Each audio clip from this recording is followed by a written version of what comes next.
मेरा नाम आराधना चित्रांशी है।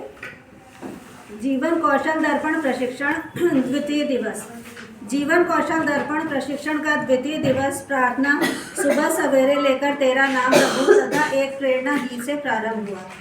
सर्वप्रथम एक गतिविधि साझा प्रयास जो एक बैलून गतिविधि थी कराई गई, जिसमें एक बार में 6 सदस्यों ने प्रतिभाग किया, जिसमें 2 सदस्यों के बीच एक हवा भरे गुब्बारे को फंसाकर 10 कदम आगे तथा 10 कदम पीछे चलना था। एक दूसरे के साथ कैसे एडजस्ट करके कोऑर्डिनेट करके चलते हैं, इससे सीखा। इंटरपर्सनल स्किल्स पर बातचीत हुई। इसमें संवाद, पहल और फीलिंग तीनों पॉइंट्स पे बातचीत हुई। फिर मैम ने 1 से 5 नंबर बुलवाकर 5 ग्रुप बनवाए।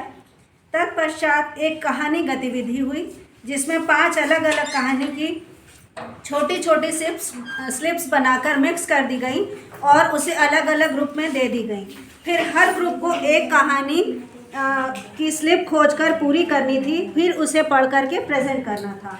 उसके बाद वर्तिका मैम तथा श्वेता मैम ने पारस्परिक संबंधों के गुणों पर चर्चा की, बारी बारी से, जिसके मुख्य 8 बिंदु थे, जिसको दोनों मैम ने बहुत ही अच्छे से एक्सप्लेन किया।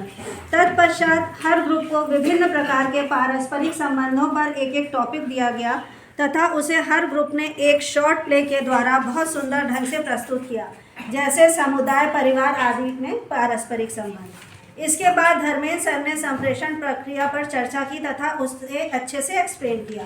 उसके बाद इफेक्टिव कम्युनिकेशन टॉपिक पर चर्चा हुई, जिसके मुख्य 7 बिंदु बताए गए, जिसको विवेक सर ने बहुत ही अच्छे से एक्सप्लेन किया। तत्पश्चात संप्रेषण पर एक वीडियो दिखाया गया, जिसमें बताया गया कि कितने तरह के व्यक्तित्व होते हैं। एक कान से सुनकर दूसरे कान से निकाल देने वाले, दूसरा सुनकर पेट में रखने वाले, मतलब मन में रख के जो किसी को बताते नहीं, और तीसरे जो सुनकर आगे भी उस चीज़ को बताते हैं। संप्रेषण में भाषा एक बड़ा बैरियर होता है, इस पर चर्चा हुई। किसी भी कौशल को विकसित करने के लिए या प्रभावशाली बनाने के लिए निरंतर अभ्यास की महत्ता को बताया गया कि किसी भी चीज़ को हम अच्छे से कर सकें, उसके लिए हमें रोज़ प्रैक्टिस की बहुत ज़रूरत होती है। संप्रेषण को समझने तथा समझाने के लिए शाब्दिक तथा अशाब्दिक पर चर्चा हुई। एक वाक्य को कितने टोन में बोला जा सकता है, इस पर चर्चा तथा गतिविधि हुई। दिवाकर सर ने एक जादूगर के रूप में कुछ छोटी छोटी ट्रिक्स बताई, जिससे कक्षा को और रोचक कैसे बनाया जा सके। उसको उन्होंने बहुत ही रोचक और प्रभावशाली तरीके से प्रस्तुत किया। इसके बाद हाव भाव से संप्रेषण कैसे होता है, इस पर एक गतिविधि कराई गई, जिसमें हर ग्रुप के एक सदस्य को आँख पर पट्टी बांधकर बाकी सदस्यों को एक चित्र दिखाया गया।